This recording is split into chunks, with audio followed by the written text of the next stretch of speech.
The night Adelaide Hart whispered that she was afraid, the saloon had gone quieter than a graveyard at noon, and every soul in Redemption Creek seemed to hold their breath at once.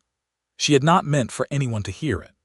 The words had slipped from her lips like water through cracked earth, barely audible above the low crackle of the oil lamp on the table between them, barely more than a breath pressed into the space between two people who had been strangers only 3 weeks before. She had not been speaking to anyone in particular. She had been speaking to the dark, to the fear that had followed her all the way from Abilene like a shadow with boots and a grudge. But Ralph Blackwell heard it. He was sitting across from her at the small corner table of the Silver Spur Saloon, a glass of untouched whiskey sweating beside his left hand, his dark eyes fixed on the paper in front of him, his jaw carved out of something harder than stone. He had been reviewing the property deed she had brought him, the one with the forged signature at the bottom, the one that was supposed to prove she had no legal claim to her father's land, the one that had made her ride through 3 days of Texas heat to find a man she had never met because someone had told her Ralph Blackwell was the only lawyer between San Antonio and El Paso who could not be bought. She had whispered that she was afraid, and Ralph Blackwell had done something extraordinary. He had not looked up with pity pooling in his eyes. He had not offered her hollow words about courage or the law or God's mercy. He had not made it into a moment, had not turned her fear into something that needed to be named or examined or consoled. He had simply reached down and moved his chair, slowly, deliberately, around the edge of the table, until he was sitting beside her instead of across from her, close enough that she could feel the warmth radiating from his arm, close enough that she was no longer alone with the lamp and the dark and the deed that threatened to take everything from her. He had not spoken. He had simply moved, and that quiet, careful movement had cracked something open in Adelaide Hart that 3 years of grief and loss and running had sealed shut. But to understand how she had arrived at that corner table in the Silver Spur, and to understand why that whispered confession meant what it did, and to understand why Ralph Blackwell moving his chair would eventually change both their lives in ways neither of them could have predicted that night in the spring of 1882, you had to go back to the beginning. You had to go back to the morning her father died. Daniel Hart had been one of the early settlers of the Texas Hill Country, a man who had come west from Georgia in 1861 with nothing but a mule, a hunting knife, and a bone-deep refusal to accept defeat. He had found his land along the Llano River, 40 acres of limestone and cedar and wild grass that bloomed every April like something out of a dream. He had built a house with his own hands, a house that Adelaide had been born in 26 years before the night she walked into the Silver Spur, a house where her mother had died of fever when Adelaide was 9, and where her father had raised her with the same combination of stubborn love and quiet expectation that had characterized every man named Hart going back 3 generations. Daniel Hart had also made enemies. The most dangerous of those enemies was a man named Silas Colton. Silas Colton was not the kind of man who wore his villainy on his sleeve. He wore fine suits imported from St. Louis and kept his boots polished even on the dustiest days in Redemption Creek, which was the small town nearest to the heartland.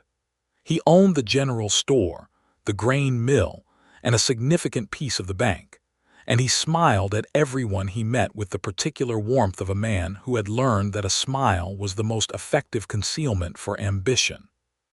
He had been trying to acquire the heartland for years, not for any sentimental reason, but because a survey conducted in 1879 had revealed that the Llano River bent through the northeastern corner of Daniel Hart's property in a way that made it the most strategically valuable water source for 50 miles in any direction. Water in Texas in 1882 was not a luxury. Water was power. Daniel Hart had refused every offer Silas Colton had made, politely at first, then firmly, then with a directness that had bordered on hostility when Colton had shown up at the ranch with 2 men Adelaide did not recognize, and a number that was supposed to seem too generous to decline. Daniel Hart had declined it anyway. 3 months after that final refusal, Daniel Hart had been found at the base of the limestone bluff on the eastern edge of his property with a broken neck. The county sheriff, a man named Dolph Weaver who owed Silas Colton more favors than he could count, had declared it an accidental fall. Adelaide had stood at her father's grave in the hard April sun and said nothing, because she was smart enough to know that saying something would have been dangerous, and that grief, at least for the moment, was her only safe shelter. Then the deed had appeared. A week after the funeral, a rider had come to the ranch with a document bearing her father's signature and a notary seal, indicating that Daniel Hart had sold his 40 acres to a land company registered in San Antonio for a sum of $400. Adelaide had looked at the signature and known immediately that it was a forgery. She had looked at her father's real handwriting in the family Bible, and in the letters he had written to his cousin in Savannah and in the ranch accounts, and the signature on the deed was close enough to fool a clerk or a judge who was not paying careful attention, but it was not her father's hand.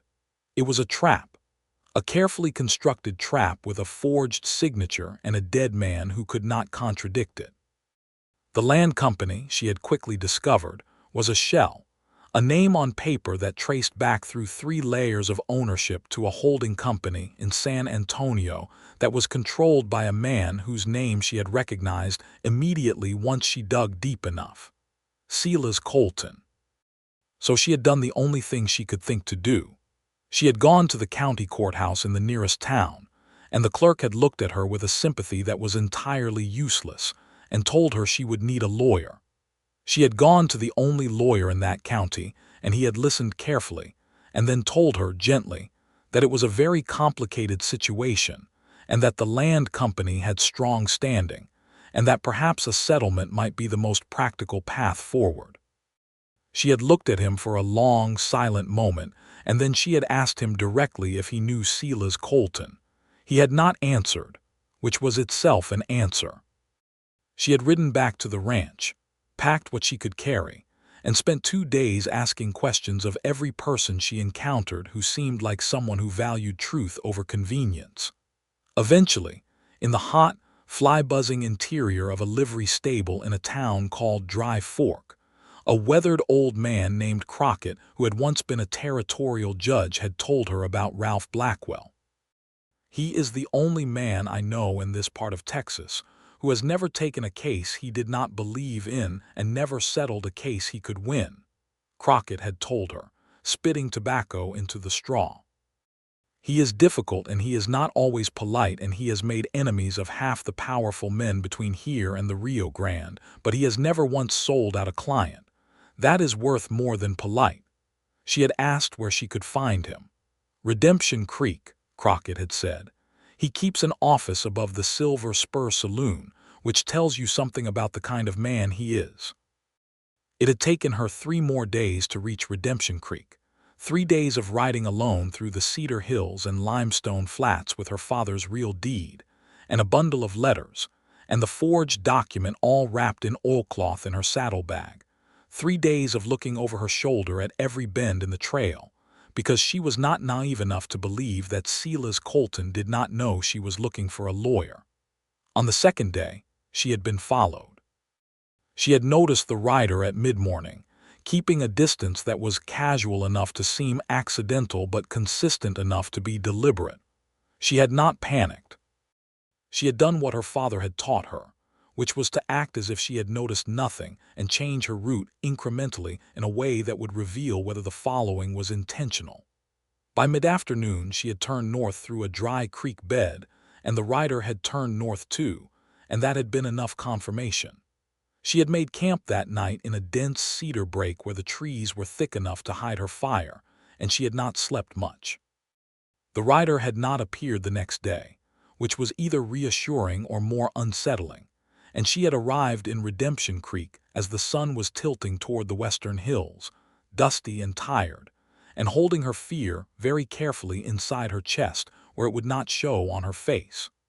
Redemption Creek was a town in the particular stage of Western development that made it look simultaneously promising and precarious. There was a main street with a general store, a bank, a hotel of modest ambition, a barbershop, a feed store, a church that was still being framed in raw lumber, and the Silver Spur Saloon, which was the most substantial-looking building on the street, with a second story that jutted over the boardwalk and windows that actually had glass in them.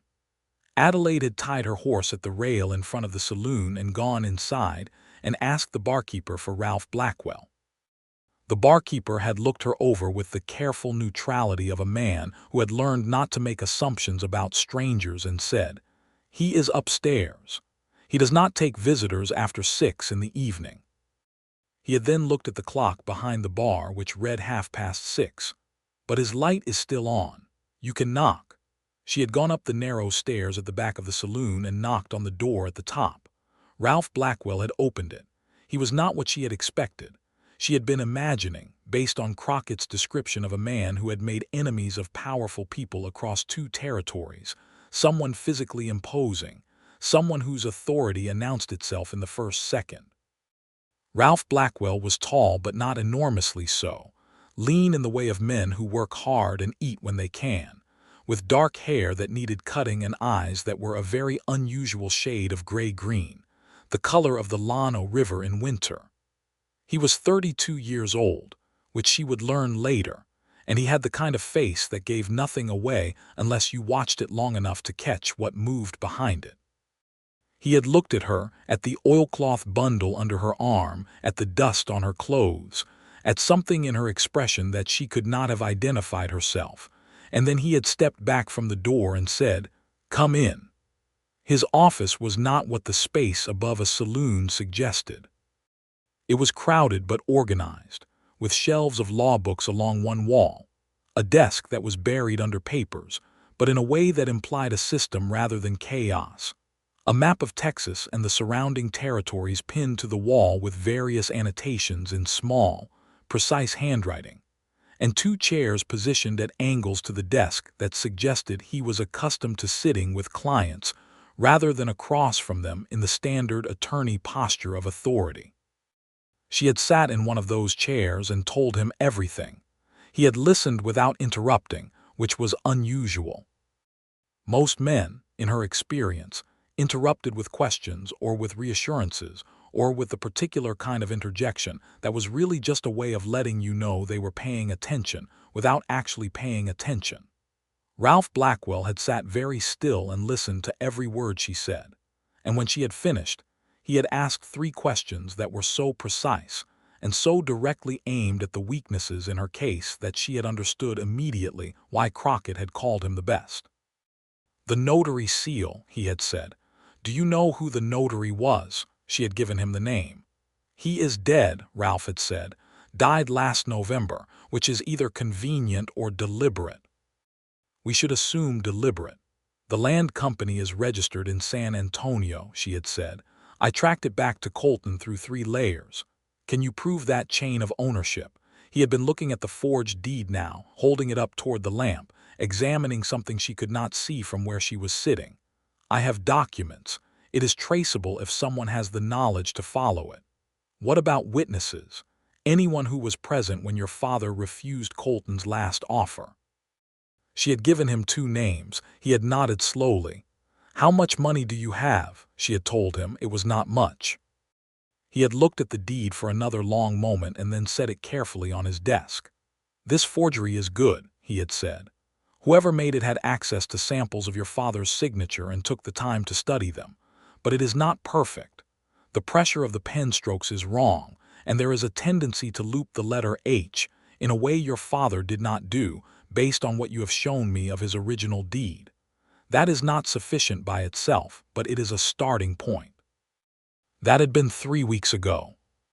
In those 3 weeks, Ralph Blackwell had done what Crockett had said he did, which was work a case the way other men worked land, without rest and without the expectation of easy answers. He had ridden to San Antonio himself and spent 4 days in the county record's offices, and returned with documentation that advanced the chain of ownership closer to Colton, but not yet all the way there. He had written letters to Galveston, where a handwriting expert of some reputation had his practice, and received a reply that was encouraging but not definitive. He had located one of the two witnesses Adelaide had named and taken a sworn statement from him, a statement the man had given reluctantly, and with the particular nervousness of someone who was aware of the risks. And in those 3 weeks, Adelaide had stayed at the modest hotel on the main street of Redemption Creek, eating meals at the small restaurant next door, and coming to Ralph's office every morning with whatever additional information she could recall or find, and sitting in the chair across from his desk while he worked, because she had nowhere else to be and no other purpose that felt meaningful, and because Ralph Blackwell's office, with its organized chaos and its smell of lamp oil and paper, and the faint cedar of the hills outside the windows, had begun to feel more like safety than anywhere she had been in the 3 months since her father died. She had not told herself that she was developing feelings for him. She was too practical for that kind of self-deception, and her situation was too precarious for anything that would cloud her judgment. But she had noticed things. She had noticed that he brought an extra cup when he made coffee in the small pot he kept on the iron stove in the corner, because she was usually there when he made it. She had noticed that when she asked a question he considered it fully before answering, which was a rare thing in men and women both.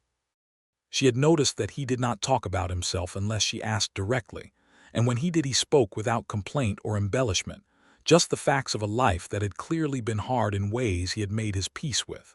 She had asked him once, on a day when the rain was drumming on the office windows and the case seemed to have stalled at a critical juncture, why he had become a lawyer. He had been quiet for a moment. Then he had said, "My father lost his land to a man who had a better lawyer. He was not a complicated man, my father. He worked hard and trusted people, and did not understand how easily a document could take from you what years of work had built. I thought someone should understand how it worked, someone who was not easily bought." There it was, she had thought, the hidden motive behind the reputation, not ambition, not ideology, something personal and specific and deeply felt. She had not said any of this out loud. She had just nodded and looked back at the papers in her hands and felt the something in her chest quietly rearrange itself. On the evening of the night in question, Silas Colton had come to Redemption Creek. Adelaide had not known he was in town when she had come down from her hotel room for the evening, which Ralph had suggested she spend at the saloon, where he could keep an eye on the new development in the case. A document he had received that afternoon from a contact in San Antonio that he believed could be significant. She had come into the Silver Spur at 7 in the evening and found Ralph already at the corner table, the lamp lit, papers spread before him, the whiskey at his left hand untouched in the way it usually was, because she had gradually understood that he ordered it as a form of blending in rather than from any desire to drink it. She had sat down across from him, and he had shown her the document. It was a letter, written by the same notary whose seal appeared on the forged deed, dated 6 months before the notary's death. It had been written to a lawyer in Austin, and had been retrieved from that lawyer's files by Ralph's contact after a great deal of persuasion. In it, the notary, whose name was Elmer Grady, described being approached by a man he did not name but described in physical terms that matched Silas Colton's description precisely, and being offered money to prepare a notary seal for a document that had already been signed, that is, to attach his official certification to a deed that had not actually been executed before him. The letter was not addressed to the authorities. It was addressed to a lawyer, which suggested Grady had been seeking advice or perhaps insurance. But the physical description, combined with the timing and the nature of the request, was the closest thing to direct evidence connecting Colton to the forgery that they had yet found. It was not enough to win a case in court. Not yet. But it was a crack in the wall. Ralph had been explaining this to her, the precise legal mechanics of what it could and could not prove, when she had looked up from the document and seen Silas Colton standing at the bar. He was exactly as she had imagined him, which was to say he was exactly as she remembered from the one time she had seen him at the ranch with her father, polished and smiling and utterly out of place in the rough interior of the Silver Spur, and yet entirely comfortable in his own skin in the way of men who believe they belong wherever they stand. He had a whiskey in his hand and he was talking to the barkeeper with every appearance of casual interest, but his eyes, when they moved around the room, were doing something very different from casual. They were measuring. When his gaze found Adelaide, his smile did not change. Not one muscle in his face moved. And that, she thought, was more frightening than any open expression of recognition would have been. She had looked back at Ralph. He was watching Colton with the still, watchful attention of a man who had already processed the threat and was calibrating his response.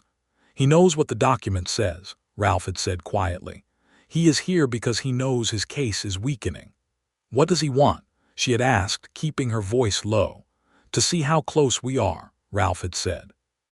"To see if there is anything left to do that he has not already done. And is there something he has not done?" Ralph had been quiet for a moment. Then he had said, "He does not yet know about the witness in San Marcos. The man I spoke to last week who was present at one of the early meetings between Colton and your father. If he had known about that witness, I suspect that man would have had an accident by now." Adelaide had felt the cold move through her then, not the abstract cold of bad news, but the specific, physical cold of real fear, because the witness in San Marcos was a man with a family. A man who had given a statement out of decency, and who did not know that decency in the shadow of Silas Colton's ambition could be a fatal quality. She had looked down at her hands on the table. The lamplight had made them look golden and unfamiliar. She had felt the fear she had been carrying since the morning she found her father at the base of that bluff, the fear that she had wrapped in practical purpose and righteous anger, and the discipline of keeping herself moving forward. She had felt it press outward against all of those things and find the cracks. And she had whispered that she was afraid. She had not meant for Ralph to hear it. She had not been asking him for anything. She had been acknowledging to herself, in the honesty of a single unguarded moment, that beneath all the strategy and determination, she was a 26-year-old woman who had lost her father and her home, and who was sitting in a saloon being watched by the man who had taken them, and she was afraid. But Ralph had heard it, and he had moved his chair. He had not made it into a moment. He had not looked at her with the expression of a man who was about to offer comfort, had not spoken, had not reached out to take her hand or touch her shoulder in the way that would have required her to receive the gesture, to acknowledge it, to have the fear named and witnessed, and turned into something she would need to manage in front of him. He had simply moved his chair around the corner of the table until he was beside her, close enough that the warmth of him was present in the cool air of the saloon, close enough that she was no longer alone at the table, and then he had looked back at the papers, as if nothing had happened.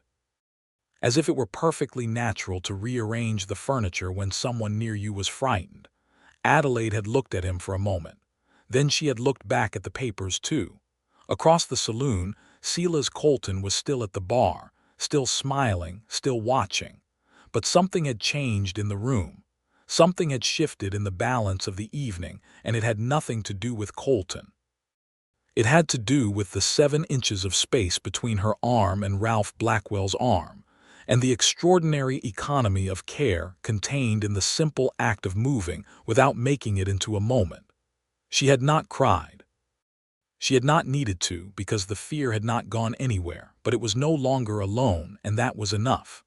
Colton had left the saloon an hour later without approaching their table, which Ralph said was likely strategic. He was observing, not confronting, gathering information. Ralph had walked Adelaide back to her hotel, which he had begun to do as a matter of course without either of them commenting on it, and at the door of the hotel he had paused and said, "We need to move on this quickly. If he is in town, he is planning something." "What do we do?" she had asked. "Tomorrow morning," he had said, We go to the county courthouse and file a formal challenge to the deed. It will not be enough to win immediately, but it puts the challenge on record and it makes Colton's next move harder to make quietly. And the witness in San Marcos, she had asked. His jaw had tightened slightly. I will send a wire tonight. She had gone inside. She had not slept.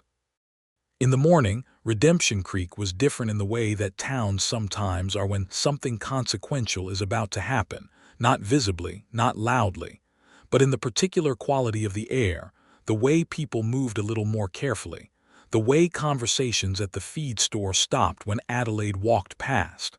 Someone had talked. Someone always talked. Ralph was already at his office when she arrived at 7 in the morning, dressed in the dark coat he wore when he had business to conduct officially, his hair actually combed for once, his eyes clear and focused in the way of a man who had not slept either, but was not going to let that mean anything. He had the filing prepared.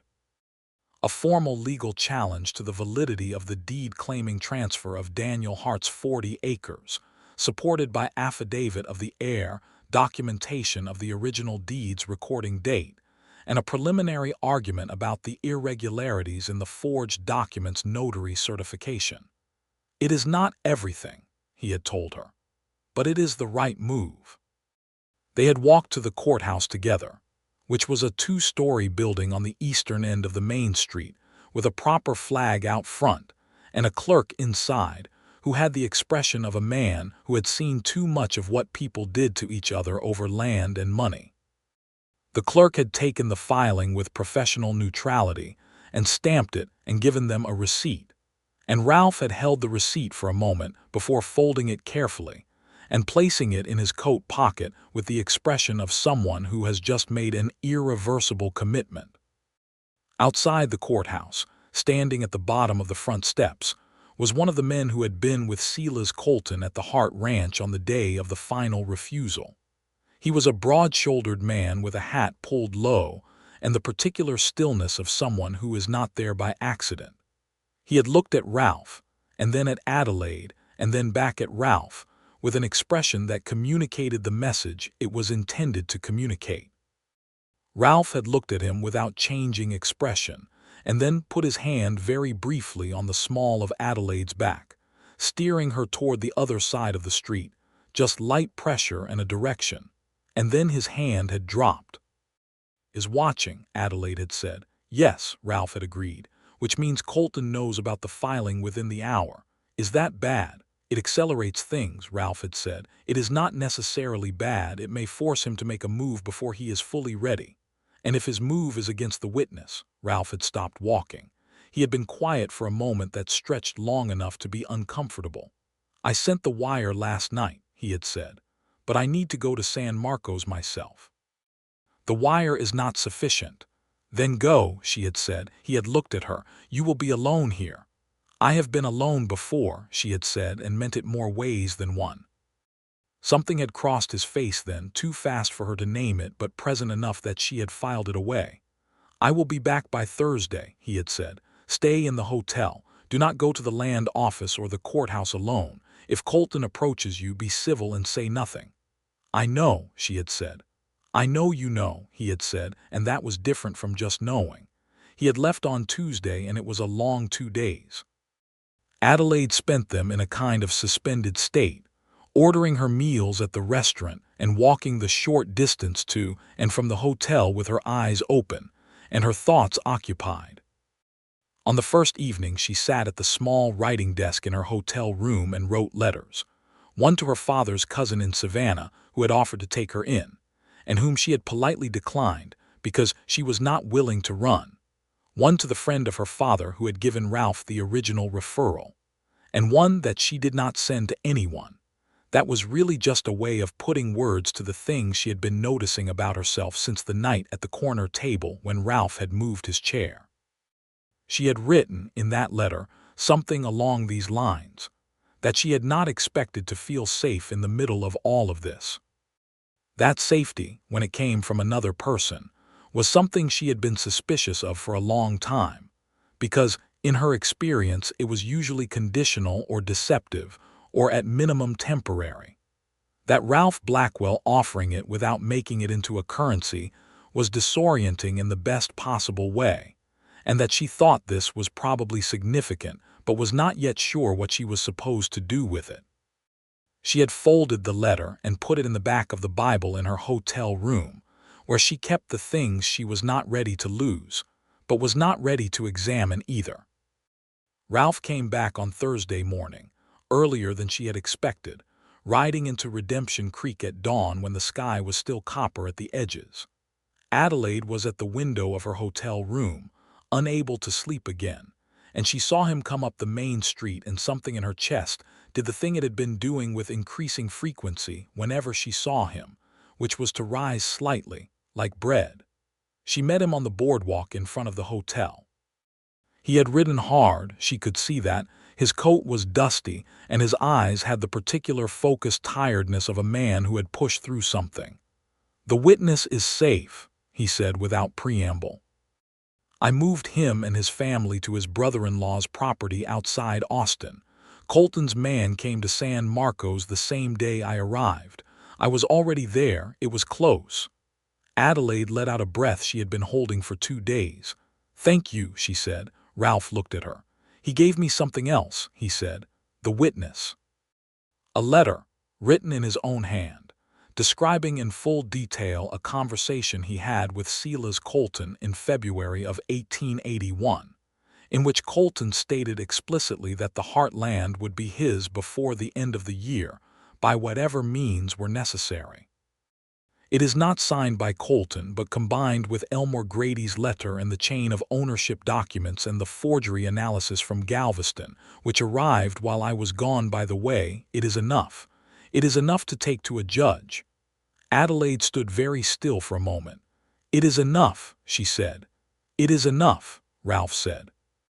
The handwriting expert from Galveston had submitted a formal analysis, concluding that the signature on the forged deed presented significant measurable deviations from authentic samples of Daniel Hart's handwriting, specifically in the formation of the capital letters and the pen pressure patterns, and that, in his professional opinion, the document had not been signed by the person whose name appeared on it. Ralph had all of it in his saddlebag. 3 weeks of work, 6 sources of evidence, 1 witness now safely relocated, 1 dead notary's letter retrieved from a sympathetic lawyer's files in Austin, and a handwriting analysis that would hold up in a Texas court in 1882. They had gone up to Ralph's office and spread everything on the desk, and Ralph had worked for 4 hours straight organizing the case argument, writing the formal brief, and drafting the petition for a hearing before a district judge. Adelaide had helped, pulling documents when he asked for them, reading passages aloud from the law books he referenced, making fresh coffee twice. It had felt, in the particular quality of that morning, like something that had already decided its own outcome. Ralph had filed the petition that afternoon with the district court, which had jurisdiction over the county courthouse, where the forged deed had been recorded. The clerk at the district court was a different man from the county clerk, a smaller jurisdiction's version of authority, and he had looked at the filing with genuine attention before stamping it. They had walked back from the district court in the late afternoon light, the sun behind the hills and the sky going from orange to a deep bruised purple overhead, and Ralph had said, "There will be a hearing within 30 days. Colton will know by tomorrow." "Will he try to stop it?" Adelaide had asked. "He will try," Ralph had said, "but there is less he can do now that it is formally before a court.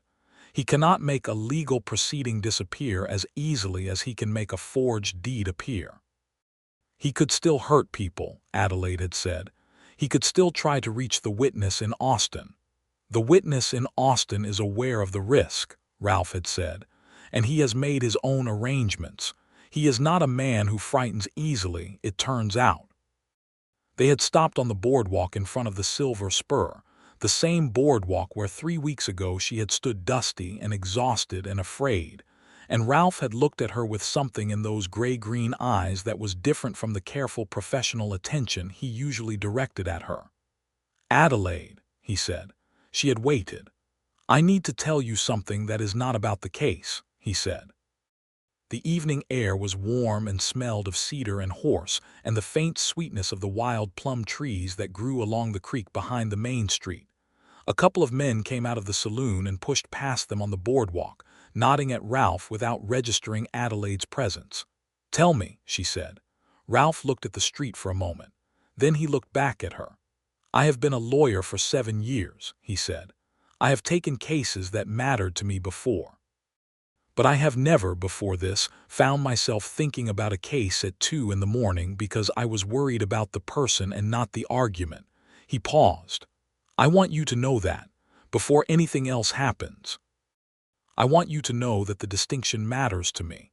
Adelaide had looked at him. The boardwalk lamp above them had just been lit by the lamplighter making his rounds, and the light it cast was warm and unsteady. "The night you moved your chair," she said. He held her gaze. "That was the kindest thing anyone has done for me in a very long time," she said. "It was a very small thing. But I have been trying to understand why it affected me the way it did, and I think it is because you did it without asking me to feel anything about it. You just made the fear a little less solitary and then you went back to work." "You were handling it," he said. "You did not need it named." "No," she agreed. "I did not." They stood on the boardwalk for a moment in the particular silence that has a quality of presence to it that is not empty but full. "I do not want to be impractical about this," Ralph said. "Your case is not concluded and I am your lawyer and those two facts need to remain primary for the time being." "I understand," Adelaide said. "But after," he said. She looked at him. "After," she agreed. That single word sat between them like the first note of a song that had not yet been written. And they both went inside the saloon for supper and talked about the case, and the legal timeline, and the weather and the state of the hotel's coffee. And it was perfectly ordinary and also not ordinary at all. The following days were tense in the particular way of legal proceedings in 1882, which was to say that they moved slowly on the official side and very quickly on the unofficial side. Silas Colton hired a lawyer from San Antonio, a man named Hargrove who had a reputation for aggressive courtroom tactics and a wardrobe that suggested he charged accordingly. Hargrove arrived in Redemption Creek with 2 clerks and a legal brief contesting the admissibility of several of the documents Ralph had filed, and the exchange of formal legal correspondence that followed was, as Ralph described it to Adelaide one morning over coffee, a war being conducted in the most expensive ink available. Ralph was not intimidated by Hargrove. He was methodical and precise, and he had a quality that Adelaide had come to think of as legal patience, which was the ability to let the other side make moves and not react until the reaction would do maximum good. He responded to each of Hargrove's challenges with documents and precedents that were exactly as thorough as they needed to be and no more, preserving his strongest arguments for the hearing. The hearing was scheduled for the 22nd of June, which gave them approximately 4 more weeks. In those 4 weeks, something happened that had been building since the night of the moved chair and the evening on the boardwalk, and all the mornings over coffee, and all the hours of working together in the lamplit office above the Silver Spur, which was that Ralph Blackwell and Adelaide Hart fell in love in the way that 2 careful, bruised, practical people fall in love, which is to say fully and without much ceremony but not without awareness. It happened in moments. There was the morning Ralph showed her a point of law in one of his books, and she had leaned over to read it, and they had both reached for the book at the same time, and their hands had briefly overlapped, and neither of them had moved for a second longer than necessary. There was the afternoon she had come into the office with a piece of information she had found herself by going through old county records in the basement of the courthouse. Information about a discrepancy in the original recording date of the land company's registration that Ralph had not found, and the expression that had crossed his face when she told him, which was something between surprise and pride, and something warmer than either.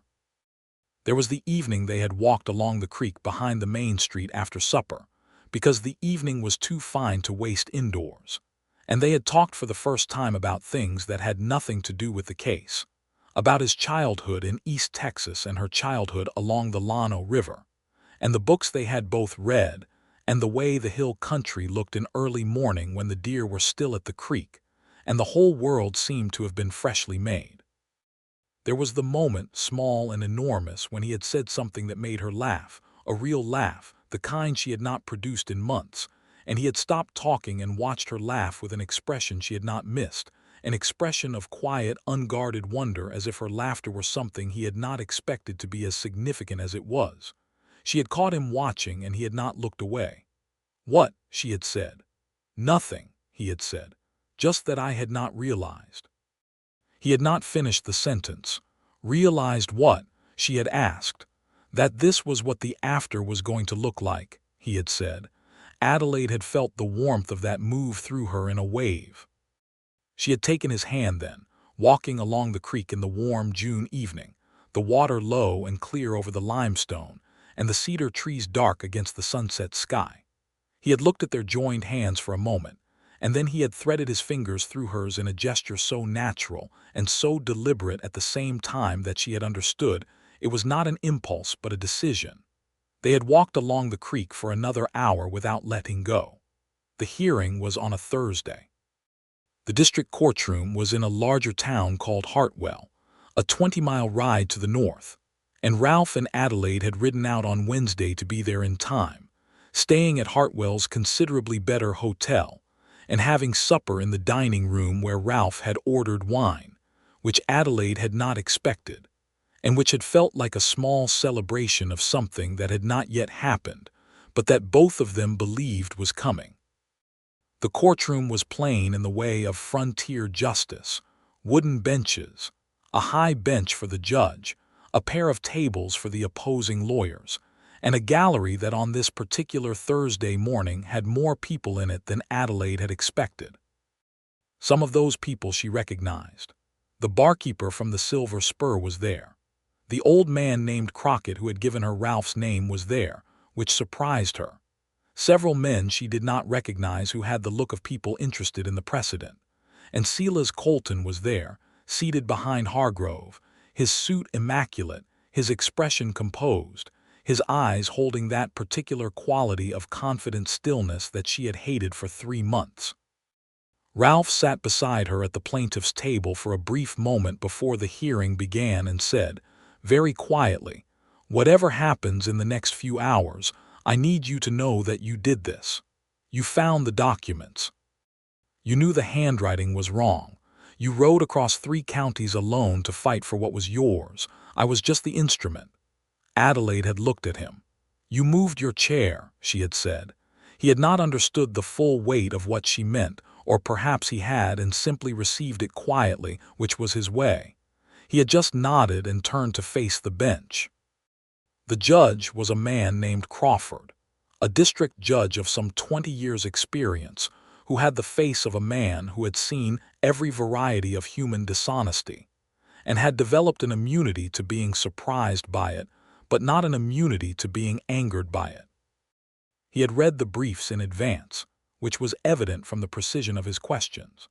Hargrove presented Colton's case first, arguing with the polished aggression of a well-paid lawyer that the deed was valid, that the notary certification while produced by a now-deceased notary was procedurally correct, that the physical presence of the seal constituted legal authentication, and that the challenge was based on circumstantial inference and the speculation of interested parties. Ralph had let him finish. Then Ralph had presented the case, slowly and systematically, the way he did everything. He began with the handwriting analysis from Galveston, and walked through its findings with such precise technical clarity that Judge Crawford had leaned forward on his bench. He continued with Elmore Grady's letter, pointing out the physical description that matched Colton, and the date that placed it directly in the timeline of the deed's creation. He presented the chain of ownership documentation, connecting the land company to Colton through the 3 layers that Adelaide had first identified.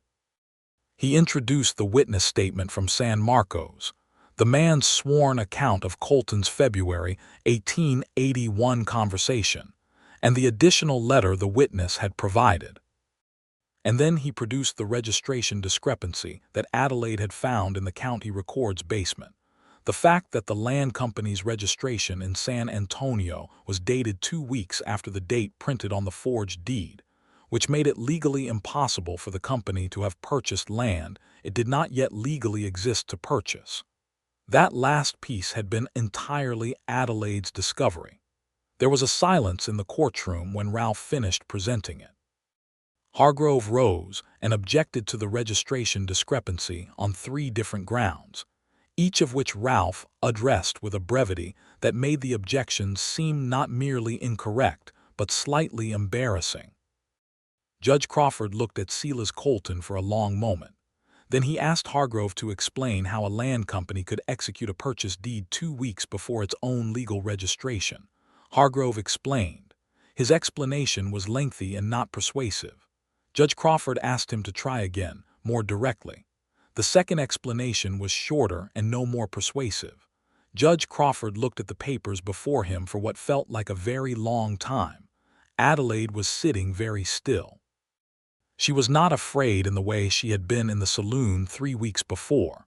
She was something else, keyed up in the way of someone waiting for a verdict that was going to mean everything, but not afraid. Ralph, sitting beside her, was perfectly still in the way she had learned was not absence of feeling but its opposite. Judge Crawford ruled. The deed claiming transfer of Daniel Hart's property to the San Antonio Land Company was ruled invalid on the grounds of fraudulent execution, as evidenced by the handwriting analysis, the anachronistic company registration, and the corroborating documentation connecting the document's creation to deliberate misrepresentation. The original deed recording Daniel Hart's ownership of the 40 acres along the Llano River was reinstated as the governing legal instrument. Adelaide Hart, as the legal heir of Daniel Hart, was confirmed as the property's rightful owner. Furthermore, Judge Crawford referred the matter of the deed's fraudulent creation to the district attorney's office for investigation into criminal fraud, and pending the results of that investigation, into possible connection to the circumstances of Daniel Hart's death. This last part had not been something Ralph had asked for. The judge had done it himself. In the gallery, someone started clapping, and then several more people, and the judge had called for order with a crack of his gavel that was not particularly forceful, as if he did not mind the sound too much. Silas Colton had left the courtroom without looking at Adelaide or Ralph. Adelaide had sat very still for a moment after the room began to stir with movement and conversation. Then she had stood up and turned to Ralph, who was gathering his papers from the table with the focused calm of a man completing a task, and she had looked at him until he looked back at her. "We won," she said. "You won," he said. "Ralph," she said. He had waited. "Thank you," she said, which was not adequate but was the only word that existed for what she meant. He had held her gaze, and something had passed across his face that was too full to name and did not need to be. They had ridden back to Redemption Creek that afternoon in warm June sunshine, with the limestone hills gold on either side of the road, and the cedar trees casting short shadows in the midday light, and somewhere on the road between Hartwell and Redemption Creek, Ralph had said, "I should tell you that I had a conversation with the hotel about your room." Adelaide had looked at him. "I paid the bill through the end of the month," he had said. "But I did not know how to raise what comes after that without it being awkward." "What comes after that?" she had said, watching the road. Ralph had been quiet for a moment. "That depends on what you want," he had said. "You have your land back. You could go back to the ranch and rebuild what you had before. You could do that on your own. You are entirely capable of it. You do not need anything from me beyond what I have already done." "But," she had said, because there was a but in his voice, "but I would like to not go back to a situation where you are 20 miles away and I have no cause to see you except professionally," he had said. "I have become, in the past several weeks, rather accustomed to you being part of my days. And I find I am not interested in becoming unaccustomed to it." Adelaide had looked at the road ahead for a long moment. "You moved your chair," she said again. He had glanced at her. "I mean," she said, "that I knew then. I think I knew before then, actually, but that was the moment I stopped pretending I did not know. She paused. I do not want to go back to the ranch and rebuild alone. I want to rebuild, yes, because it was my father's land and it is mine now and it matters to me. But I would like very much for you to be part of that. Ralph had said nothing for a moment. Then he had reached across and taken her hand on the pommel of his saddle, and the warmth of it had been exactly what she remembered from the creek in the evening, certain and deliberate and not a performance. They had ridden like that for a while, the road warm and the sky wide, and the fear that had followed her from Abilene and through 3 counties, and into a corner table in a saloon finally, and completely gone. Redemption Creek received them back with the quiet reception that small towns give to news that has already traveled faster than the people carrying it, which is to say that the barkeeper nodded at Ralph when they came through the Silver Spur door that evening, as if something had been decided that he had been waiting to see decided, and the woman who ran the restaurant smiled at Adelaide over her coffee with a warmth that was more than professional. Silas Colton was gone from town. Ralph had expected this. He had spoken to the county sheriff, the less corruptible one in the adjacent county, rather than the Dolph Weaver who owed Colton favors, and had been told that the district attorney's office in Hartwell had already opened a preliminary inquiry based on Judge Crawford's referral. Colton's lawyer Hargrove had reportedly been seen leaving Hartwell in a considerable hurry, which Ralph said meant the walls were closing in professionally as well as legally. Dolph Weaver himself, the county sheriff who had declared Daniel Hart's death an accidental fall, had resigned his office 3 days after the hearing, which was not a coincidence. Whether the inquiry into Daniel Hart's death would ever produce a definitive answer was uncertain. Justice in Texas in 1882 was not guaranteed even when it was clearly deserved. But the machine that had been designed to take Adelaide's land and erase her father's life without consequence had been publicly dismantled, and Silas Colton knew that everything he had done was now being examined by people who were not in his pocket. That was something. That was, in fact, a great deal. In the weeks that followed the hearing, Adelaide returned to the Hart Ranch along the Llano River for the first time since she had packed her saddlebag and ridden away 3 months before. The house was as she had left it, because whoever had been managing Colton's interest in the property had apparently not occupied it, perhaps expecting that the legal situation would resolve quickly, and that there was no point in establishing presence before the deed was fully clear. The house was dusty, and the kitchen garden had gone to weeds, and one of the fence posts on the eastern side had come down in a storm, but the structure itself was sound, and the river was still running clear over the limestone, and the wild plum trees were heavy with late summer fruit. And Adelaide stood in the yard of her father's house in the late afternoon light, and felt something she had not felt since before the morning she found him at the base of the bluff. She felt like herself. Ralph had come with her, because he had arranged to take a few days from his practice, telling Adelaide that it had the dual purpose of being practically useful and professionally appropriate, since he still needed to ensure no secondary legal complications arose from the restored deed. She had not argued with this reasoning, which was only partly a reason. They had worked side by side for 3 days, clearing the kitchen garden and repairing the fence and making the house livable again. Ralph was not a man who stood back from physical work on the grounds of his profession, and Adelaide had found a particular pleasure in watching him work. The same focused competence he brought to law applied to posts and wire and cedar planks, as if the principle of doing a thing well did not change with the category of the thing.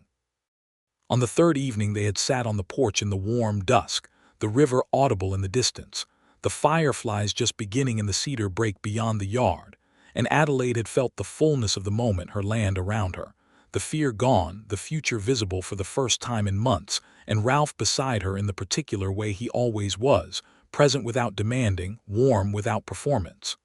"What happens with your practice?" she had asked. "Redemption Creek is 20 miles, he had said. "That is manageable," she had looked at him. "If that is what we are discussing," he had said, "What would you rather we discussed?" she had asked. Ralph set down the cup he was holding and turned to look at her directly in the way he rarely did, meaning the way that did not have any professional filter on it. "I would rather discuss whether you would want me to be here more than 20 miles away allows," he said. "I would rather discuss whether what I feel about you and what I believe you feel about me is something we are both prepared to make permanent. I am not a man who is good at indirect approaches." Adelaide smiled. "No," she agreed. "You are not. I love you," he said. "I am aware that I am saying this on a porch we just repaired with borrowed tools 3 months after we met, and I am aware that the timing and setting are not what anyone would call conventionally romantic. But it is true, and I am not in the habit of leaving true things unsaid because the setting is wrong." Adelaide had looked at him for a moment, at the face that had become, in the space of 3 months, as familiar to her as the river and the hills and the particular angle of late light over the limestone, and she had felt the love she had been holding carefully inside her for weeks rise up without reservation. "I love you too," she had said, "and I think the setting is exactly right." He had leaned over and kissed her then, gently, in the way of someone who is finally doing something they have wanted to do for a very long time, and is in no hurry now that the moment has arrived. The fireflies rose in the cedar brake and the Llano River ran in the dark, and the evening was warm and full of the smell of cedar and wild plum. And Adelaide Hart, who had ridden 3 counties alone in fear, and stood her ground against a man with enough money to buy most of what stood between him and what he wanted, sat on her father's porch and was entirely, completely unafraid. They were married in October of 1882. The ceremony was in the church in Redemption Creek, the one that had still been framed in raw lumber when Adelaide arrived 3 weeks before the hearing, and that was now fully roofed and floored and smelling of fresh-cut cedar and whitewash. The minister was a recently arrived preacher named Whitmore who was young and earnest and had, Adelaide noted privately, the good sense to keep the ceremony to the important parts. Crockett was there, the old judge who had sent her to Ralph in the first place.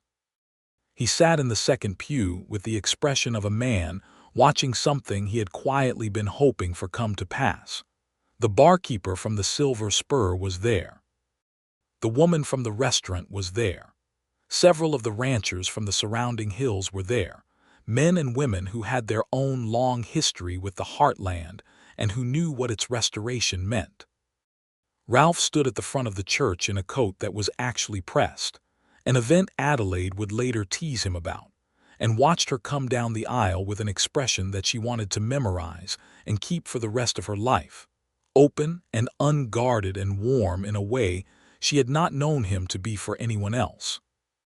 She had made her dress from a deep blue fabric she had found in the general store in Redemption Creek, the clerk having set it aside for her once word spread that she would be needing it, which was another of the small kindnesses that had accumulated around her like evidence that the world contained more decent people than not. She had walked down the aisle of the cedar-smelling church and stood beside Ralph Blackwell, and they had made the promises that people in love make in front of witnesses. And when the minister said they were married, they had both seemed slightly surprised by how simple and right it was. The reception afterward was in the saloon because there was nowhere else in Redemption Creek large enough, and the barkeeper had put flowers on the tables and laid out a supper that was better than anyone had expected, and someone had brought a fiddle player from the next town over, and the evening had been, in Adelaide's private assessment, everything that the word celebration was supposed to mean. Late in the evening, when the dancing had been going for several hours and the candles were low and the fiddle player had slowed to something gentle and swaying, Ralph had taken her hand on the dance floor and they had moved together in the particular way of 2 people who do not need to direct each other, just follow the same music. "Are you afraid?" he had asked, quiet and close. She had looked up at him. The memory of the whisper in the saloon, 3 weeks into their acquaintance and all the fear of those months pressing against the dam she had built, was between them, warm and no longer sharp. "No," she had said. He had held her a little tighter. "Good," he had said. They had settled at the Hart Ranch that winter, Ralph maintaining his legal practice by riding to Redemption Creek 3 days a week and handling correspondence and court appearances from the ranch on the other days. It was a workable arrangement, and it became a natural one, the rhythm of the ranch and the rhythm of his work finding a pace that suited them both. The inquiry into Silas Colton's affairs proceeded through the winter months with the grinding slowness of official investigations. By February of 1883, the district attorney's office had gathered enough evidence to bring formal fraud charges related to the forged deed, and 3 other similar schemes Colton had operated against smaller landholders over the previous decade, none of whom had had the resources or the knowledge to fight back. The case against him for those earlier frauds was more easily provable than the Hart case had been, because several of the people who had been defrauded were still alive and willing to speak once they saw that speaking was possible without immediate retribution. Colton was arrested in San Antonio in March of 1883. The trial was in June of that year. Ralph followed it closely from Redemption Creek, testifying as a material witness to the evidence he had gathered and the legal arguments he had made in the Hart case.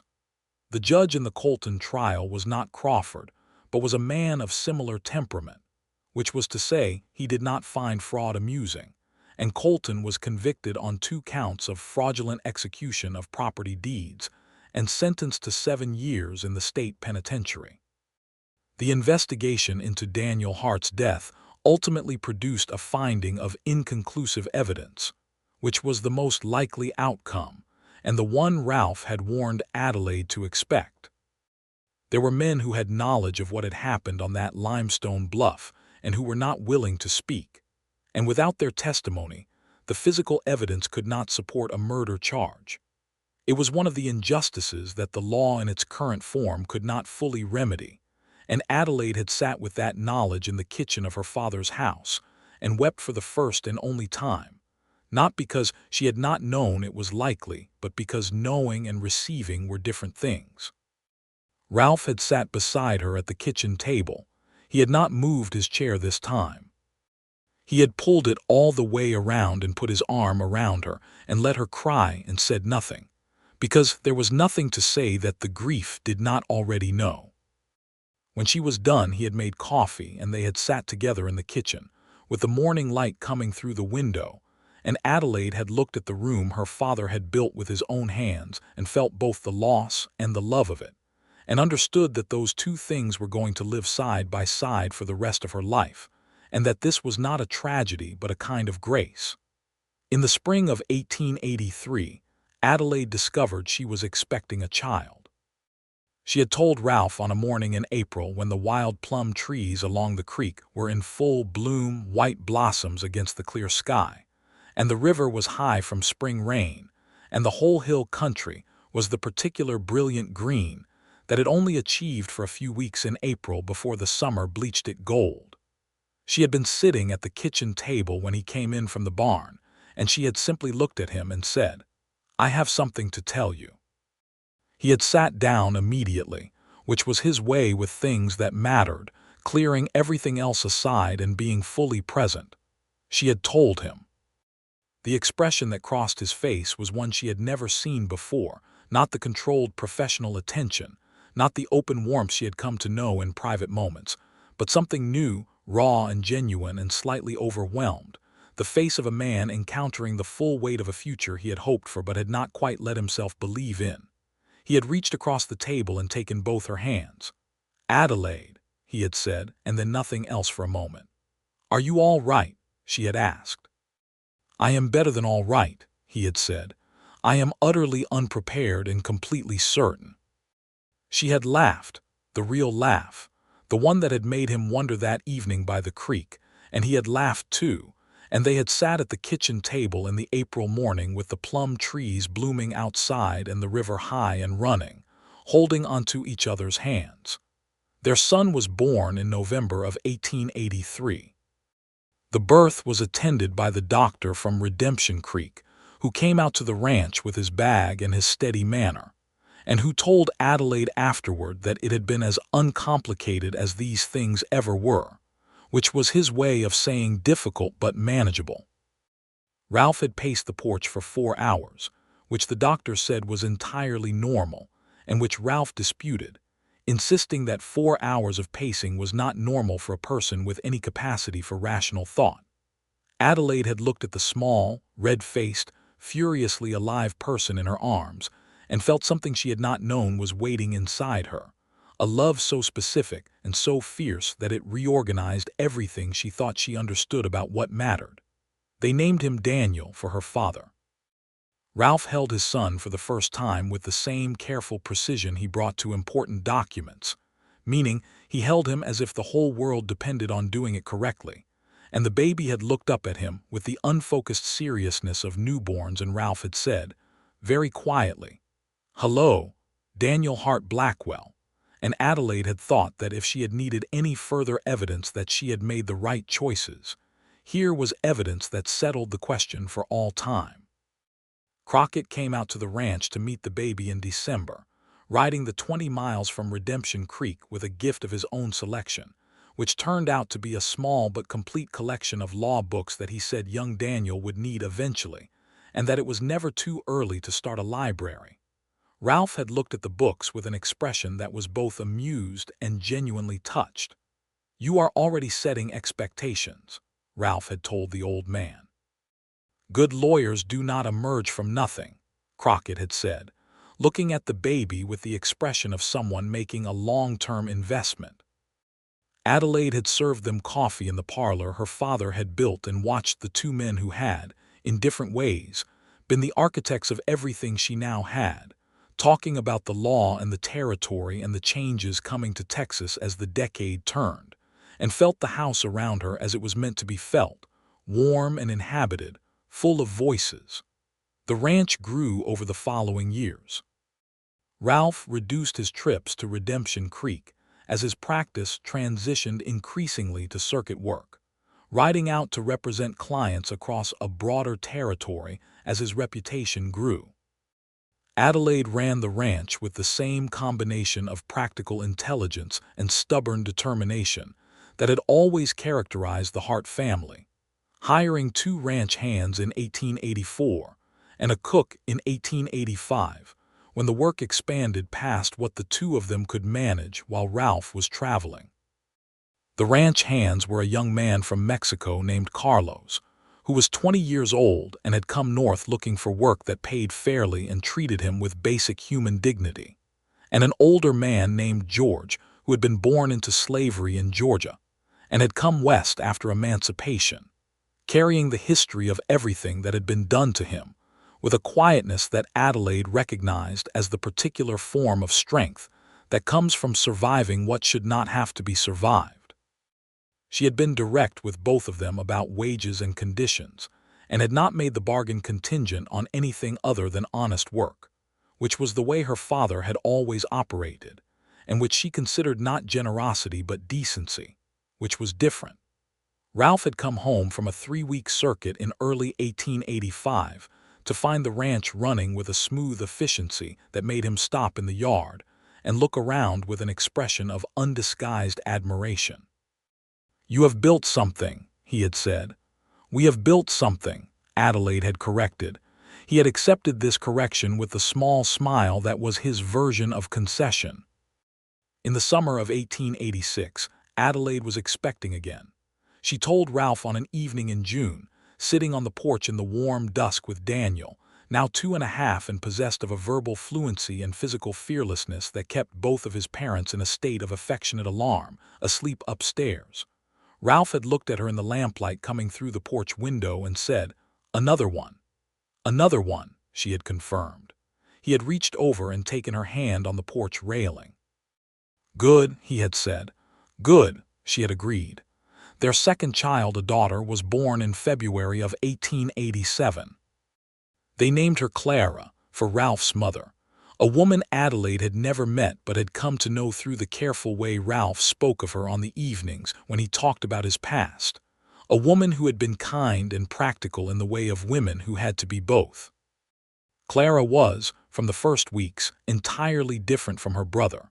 Where Daniel had been loud and physical and curious about everything that moved, Clara was quiet and observant, with gray-green eyes that were unmistakably her father's, watching everything around her with an attention that made visitors to the ranch feel slightly assessed.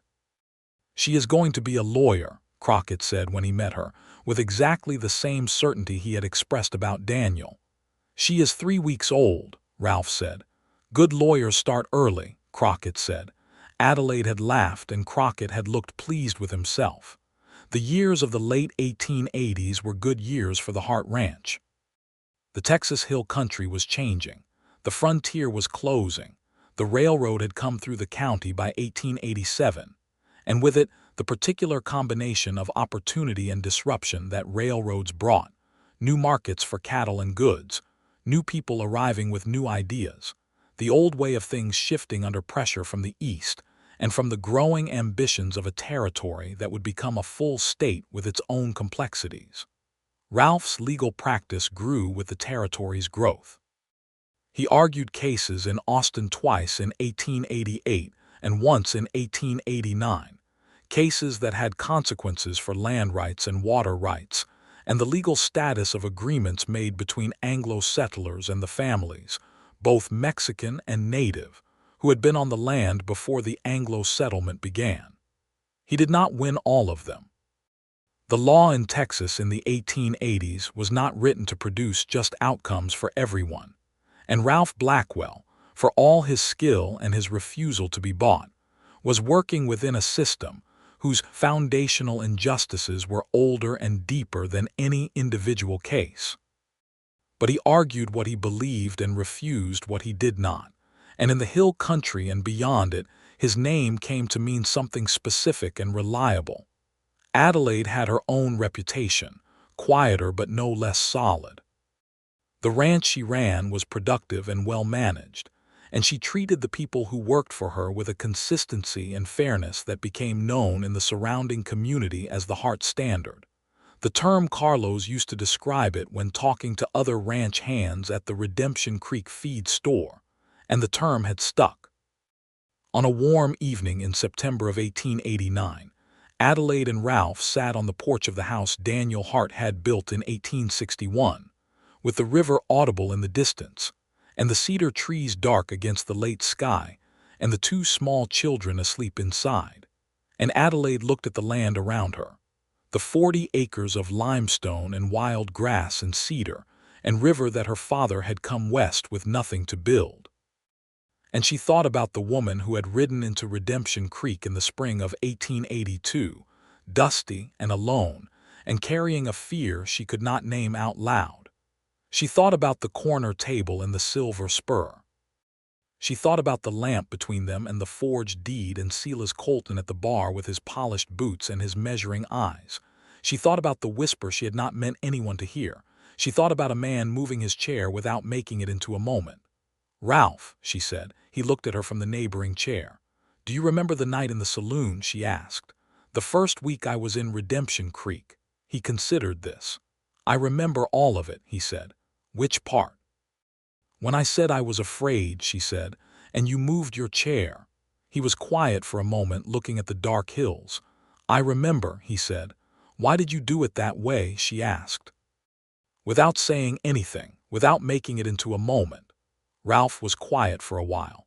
The evening insects were singing in the cedar brake, and the river ran in the distance, and somewhere in the house Daniel made the brief noise he sometimes made in his sleep and then went quiet again. "You were handling it," Ralph said finally. "You were doing what you do, which is manage what is in front of you and keep moving. You did not need me to point at your fear and name it and give it more weight than it already had." He paused. "But you were alone with it. And that seemed like the thing that needed changing, not the fear, just the aloneness of it." Adelaide looked at him. "Just the aloneness of it," she repeated. "Yes," he said. She reached over and took his hand on the armrest of his chair the way she had on the road back from Hartwell after the hearing, certain and deliberate. "You have been doing that ever since," she said. "Every time you just move closer without making it into a moment." He looked at their hands. "You do it too," he said. "You are better at it than you think." The evening settled around them, warm and full of the sounds of the hill country at the end of a long summer, and the house her father built stood solid on the limestone behind them, and the river ran, and the cedar trees moved in the evening breeze, and Adelaide Hart Blackwell, who had once whispered her fear in a saloon in the dark and been answered with a chair moved quietly closer, sat in the last of the September light with her husband and felt, with the full and quiet certainty of someone who has built something real, that she was exactly where she was supposed to be. The years continued to unfold with the particular richness of lives that have been well chosen. Daniel grew into a boy who was fearless in the way of children raised on good land with people who loved them without condition, and who had his mother's directness and his father's precision, qualities that manifested at age 7 in a tendency to argue with every rule he disagreed with on logical grounds, which Ralph found both maddening and deeply familiar. Clara grew into a girl who observed everything and said less than she thought, which Adelaide recognized as a trait she had had herself at that age, and which she suspected, watching her daughter's gray-green eyes move around a room and register everything, would eventually manifest as something formidable. In the autumn of 1891, Adelaide told Ralph they were expecting a third child. He had held her in the kitchen of the house and said nothing for a long time, just held on with the particular quality of presence that had been, since the night of the moved chair, the thing she trusted most in the world. Their third child, another son, was born in the spring of 1892. They named him James, for Ralph's father, the man who had lost his land and whose loss had made Ralph Blackwell into the man who refused to be bought. By the time James was born, the Hart Ranch was not the struggling, grief-shadowed property Adelaide had inherited after her father's death. It was a working, prosperous ranch with 20 cattle and a kitchen garden that was the envy of every neighboring property, and a house that had been expanded twice to accommodate the growing family, new rooms added with the same limestone and cedar as the original, so that the additions were indistinguishable from what Daniel Hart had built 30 years before. In the evenings, when the children were in bed and the ranch hands had gone to their bunkhouse, and the hill country was quiet under whatever sky the season provided, Ralph and Adelaide sat on the porch and talked about the cases he was working on, and the ranch, and the children and the territory and the world, in the way of two people who have been talking to each other for a long time and have not yet run out of things to say. Sometimes they sat in comfortable silence, which was its own kind of conversation. On one such evening in the late spring of 1893, with the plum trees in bloom again and the river high and the cedars new green in the April light, Ralph had looked at her and said out of the silence, "I have been thinking about something." "Tell me," she said. "I have been thinking about the practice," he said. "There is a young man in Hartwell, the son of one of the ranchers I represented in the water rights case last year. He is studying law by correspondence. He has asked me twice if I would consider taking him on as a clerk." Adelaide looked at him, and I am thinking I would like to take him on," Ralph said. "I am thinking that I have spent 11 years building something in this practice and that it would be a waste to let it stop when I am done with it. I would rather pass it forward." Adelaide had smiled. It was, she thought, exactly the thing Crockett would have said, the thing about good lawyers not emerging from nothing. "Do it," she said. He had looked at her. "Just like that. Just like that," she said. The young man from Hartwell came to work with Ralph in the summer of 1893. A serious 20-year-old named Edward who arrived with a borrowed horse, and an eagerness that reminded Adelaide of something she could not quite place, until Ralph said one evening that he reminded him a little of the person he had been at that age, before things had become complicated, and Adelaide had understood what he meant. Edward was a good student and Ralph was a good teacher, patient in the way he was with everything that required precision, and by the end of that summer the practice had extended its reach and its capacity in ways that made Ralph's absences from the ranch shorter, because Edward could handle the correspondence and the preliminary filings. The children grew. The ranch flourished.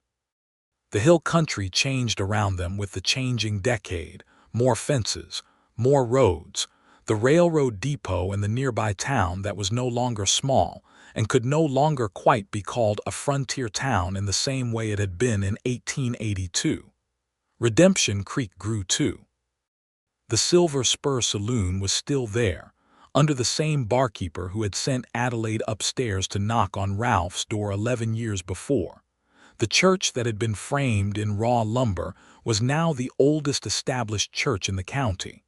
The courthouse had been replaced with a larger building. The hotel had expanded. Ralph still went to Redemption Creek, less often now but with more intention, and when he did he sometimes stopped to look at the corner table in the Silver Spur with an expression Adelaide described to him once as the face of a man visiting a sacred site. "It is a saloon table," he had said. "It is where everything started," she had said. He had conceded this with a small smile. In the spring of 1895, something happened that closed the last open thread of the story that had begun with Daniel Hart's death. Silas Colton, who had served his 7 years in the state penitentiary and been released the previous year, died in San Antonio of pneumonia. Adelaide received this news from Ralph, who had heard it from his contact in San Antonio with the neutrality of a legal correspondent reporting a material fact. Adelaide had sat with the news for a while in the kitchen. She had felt not satisfaction and not grief but something more complex, the acknowledgement of a life that had been built on taking from others and had ended in a prison cell, and the acknowledgement that it was over, finally and completely over, that the man who had ordered or arranged or simply enabled the death of her father and the theft of her father's land was gone, and the land was still here, still hers, the river still running over the limestone and the plum trees still blooming every April. She had gone out to the yard and stood for a moment in the spring afternoon, and she had spoken to her father in the way she sometimes did, not expecting an answer but not speaking to nothing either, telling him that it was done, and that his land was still in good hands, and that she had named her first son for him, and that the house he built was still standing and had more people in it than he might have expected. Then she had gone back inside and made supper.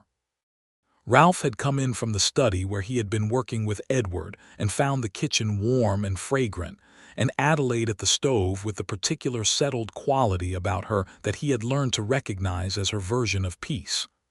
"Are you all right?" he had asked. "I am very well," she had said. He had stood in the kitchen doorway for a moment, looking at her, and then he had crossed the room and put his arms around her from behind in the easy, practiced intimacy of 12 years of marriage and pressed his lips to her hair. "Good," he had said. In the evening of that same day, with the children at their various occupations, Daniel at 14 doing his sums with the focused efficiency of a boy who had decided to be competent at everything, Clara at 12 writing in the journal she kept with the careful privacy of someone who understood the value of a record, and James at 3.5 following Carlos around the yard with the determined attachment of a very small person who has decided a very large person is his particular hero. Adelaide and Ralph sat on the porch in the April warmth and watched the last light leave the sky over the limestone hills. "Are you happy?" Ralph asked. He did not ask this often, which made it significant when he did. Adelaide looked at the hills and the sky and the yard where James had finally been collected by his mother, which was herself, and brought inside for his supper, and the plum trees at the edge of the yard with their white blossoms catching the last of the light. "I am profoundly happy," she said. "I am happier than I knew to expect." Ralph was quiet for a moment. "I thought about that," he said, "when I first understood what I felt for you. That I had not expected it. I had been, for a very long time, managing quite well on my own and not expecting anything additional." "And then I walked in and asked for a lawyer," Adelaide said. "And then you walked in and asked for a lawyer," he agreed. "And you had that bundle of oilcloth under your arm and that look on your face of someone who is going to fight regardless of whether fighting makes sense, and I thought, there is a person I would like to know better." Adelaide smiled. "You did not show any of that." "I showed it eventually," he said. "Yes," she said, You did. The evening deepened around them. In the house behind them, Clara had begun playing the small organ that Ralph had arranged to have brought out from Redemption Creek the previous Christmas, a piece Adelaide had thought impractical, and which she had been consistently, privately delighted by ever since. The music drifted through the open window, something slow and tentative and beautiful in the particular way of music played by someone who is still learning, but already understands what it is supposed to feel like. Ralph took Adelaide's hand on the armrest. They sat there in the spring evening, on the porch of the house along the Llano River, listening to their daughter play and watching the stars appear one by one in the darkening sky over the hill country. And the river ran in the distance, and the plum trees breathed their sweetness into the night air, and everything that had been broken had been made whole, and everything that had been feared had been faced, and the aloneness that had once pressed against the walls of a whisper in a lamplit saloon had been answered. Quietly and permanently, by a chair moved closer, everything was exactly as it should be.